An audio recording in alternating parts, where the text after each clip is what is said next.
Hello, my name is Rachel Hackett, and I'm going to be presenting my paper entitled Nannies, Mothers, and Global North/South Relationships. In the postmodern global North, many middle-class families need to be a double-income household, which necessitates some form of childcare, which sometimes comes in the form of a nanny. In a global North context, the idea of the nanny began in the 16th and 17th century, when Anglo-Saxons sent their children elsewhere to be raised and nursed. This tradition of nursemaids or wet nurses was continued through the Victorian age, where maids who specialized in the caretaking of children began to appear around 1850 in England. This time period is where the Western world gets most of their ideas about nannies, the most emblematic being Mary Poppins. However, only families who were well off could afford a nanny. This created a further class distinction between the upper and lower classes. The upper classes were raised by nannies in their early years and often had little contact with their parents, while the lower classes were raised by their parents themselves. World War II mostly put an end to nannies as essential figures and created the ideal of the June Cleaver-style stay-at-home mother, which has become the traditional ideal model of childcare. In the modern day, as Cameron Lynn MacDonald explains in her study on nannies and the micropolitics of mothering, with the formation of global cities comes both a wealthy class of knowledge workers who need and can afford domestic help, and a labor pool of predominantly immigrant women to fill those needs at low wages.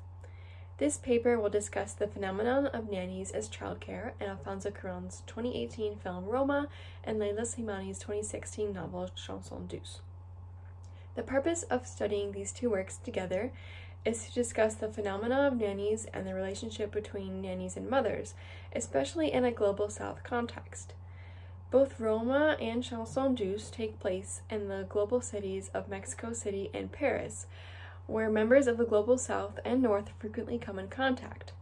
Cleo and Louise are not immigrants, but they both come from a world outside the world they work in.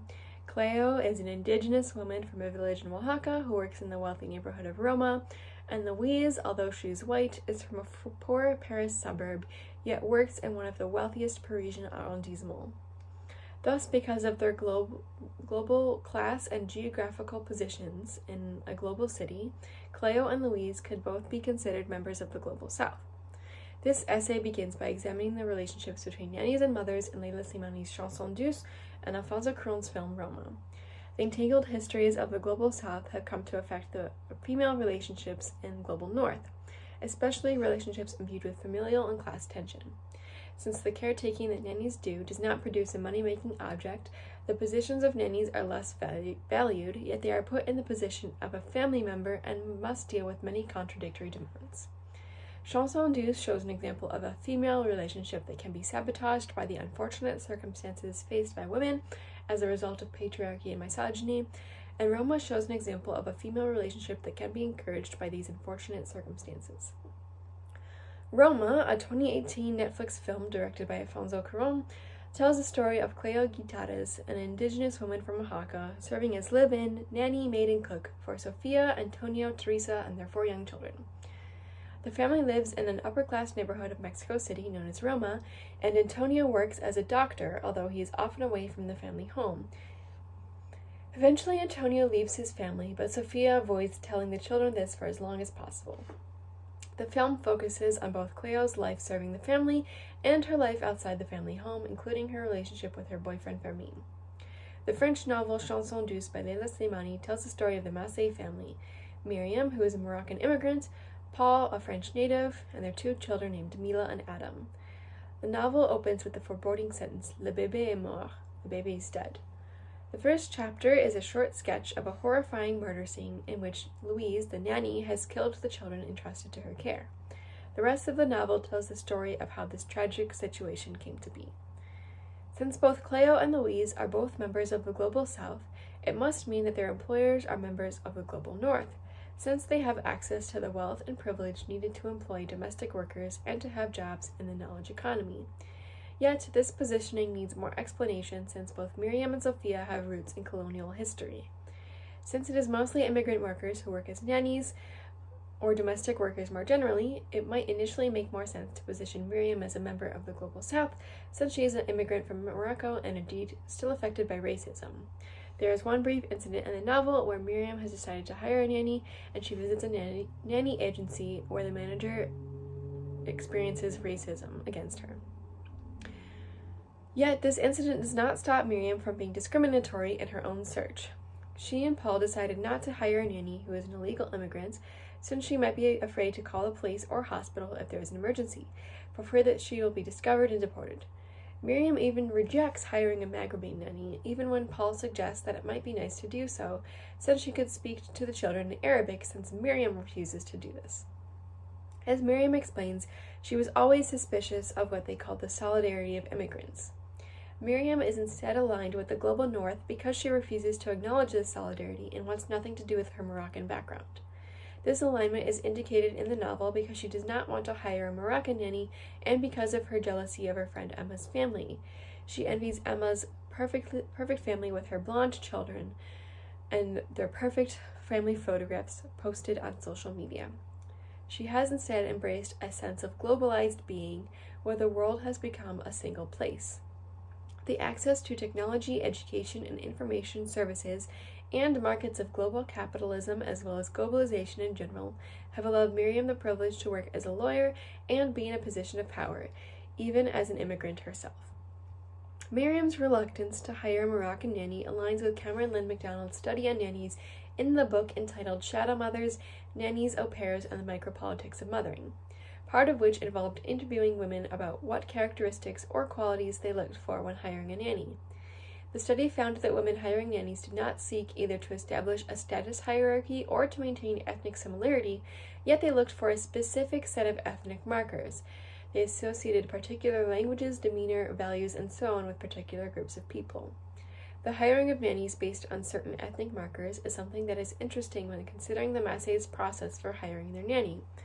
Every candidate they interview is introduced and dismissed within a single sentence in the novel, with certain ethnic and/or physical markers the only reason that they were not hired.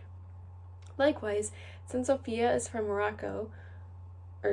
from Mexico, a country normally thought of as being part of the Global South, it might make sense to categorize her as a member of the Global South in some ways, especially once she becomes a single mother when Antonio leaves her.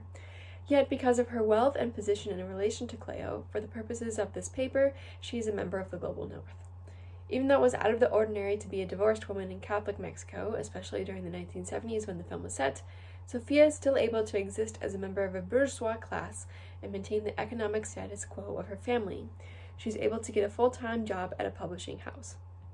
Despite Antonio not sending her any money, she is still able to employ Cleo and the other domestic workers. Sophia's ability to maintain her family despite being separated from her husband is in sharp contrast to what Cleo's life would be if her child had survived, both because Cleo's child was conceived out of wedlock and because she is a poor indigenous woman with few economic resources. The reality of the difficulty Cleo would have faced if her child had survived is perhaps one of the reasons that she said she didn't want her baby to be born. Although more explicitly in Roma than in Chanson Douce, both works take place against a backdrop of protest. The 1971 student protests in Mexico depicted in Roma were against the government's repression of journalists, politicians, and other activists after the 1968 social protests. Although not depicted in Chanson Douce itself in the early 2010s, France was experiencing tensions apropos the banning of the niqab, such as the Trappe riots, which erupted in 2013 when a man assaulted a police officer for attempting to check the identity of a woman wearing a niqab. France was also experiencing the beginnings of the fourth wave of feminism, which is characterized by its reliance on the internet and a call-out culture with a focus on micropolitics and challenging sexism and misogyny insofar as they appear in everyday rhetoric, advertising, film, television, literature, the media, and so on. These protests are examples of how conflicts between women of the global North and South are brought to the surface at a macro level. As Marie-Angelique Savanet explains, the drift of industries such as textiles and electronics towards the South aggravates the conflicts between women of the North and South and creates a formidable obstacle to attempts to form a policy of solidarity between workers of the North and South. This solidarity is difficult to form because of the differences between the goals of the Third World and First World feminism. The relationships between the nannies and mothers in these works show this tension and conflict at a micro level.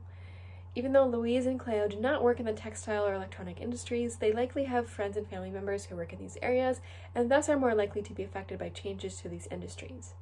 Third world feminism argues that women's exploitation as cheap sources of labor and sexual objects, which pushes them into the role of breadwinners, combined with a capitalistic image of manhood defined by money and status, results in frustration and violence that is taken out on the bodies of third world women by their male partners. This is true for both Cleo and Louise. Cleo was rejected by Fermin and nearly shot by him, and Louise's husband was abusive and an alcoholic before his death. Thus, Cleo and Louise are far more in fear of violence than Miriam and Sophia, even though all the female characters in both stories have to deal with the effects of patriarchy and violence. However, Cleo and Sophia are more successful in creating a relationship and solidarity than Louise and Miriam. In general, Cleo and Sophia have a positive relationship that goes beyond employee and employer. Despite a few instances where Sophia takes out her frustrations about her marriage on Cleo, Sophia treats Cleo kindly, even when Cleo confides in her that she is pregnant out of wedlock. Sophia tells Cleo after returning home drunk, "We women are always alone." It is because of Sophia's and Cleo's similar bad experiences with men that they are able to connect. Both women have been left behind by the men that they hope to have relationships with. Instead of this driving them apart, it brings them and the children closer together. On the other hand, Louise and Miriam do not have the same solidarity that they could have because of Miriam's desire to become part of the global north. Miriam and Paul's blasé attitude towards Louise is critical to the inevitable tragic murder of their children. Louise has become a surrogate mother for Mila and Adam by the end of the novel, especially because the children barely see their parent. Although Miriam feels guilt for being apart from her children, much of this guilt is placed on her by society. Although Miriam loves her children, she is not maternal by nature. Miriam probably has postpartum depression after Mila is born. She feels guilty for not being there when she is at work. Miriam and Louise are rivals. Even though the title of the book refers to Louise, the reader does not understand a lot of Louise's thoughts, but does explore Miriam's thoughts in a bit more detail. The reader only learns that about Louise through other characters and some brief flashbacks. Both Miriam and Louise are not particularly good mothers. Paul is even worse, but he is not expected to be caring or nurturing towards his children. It is Miriam and Louise who are expected to make all the sacrifices for the children.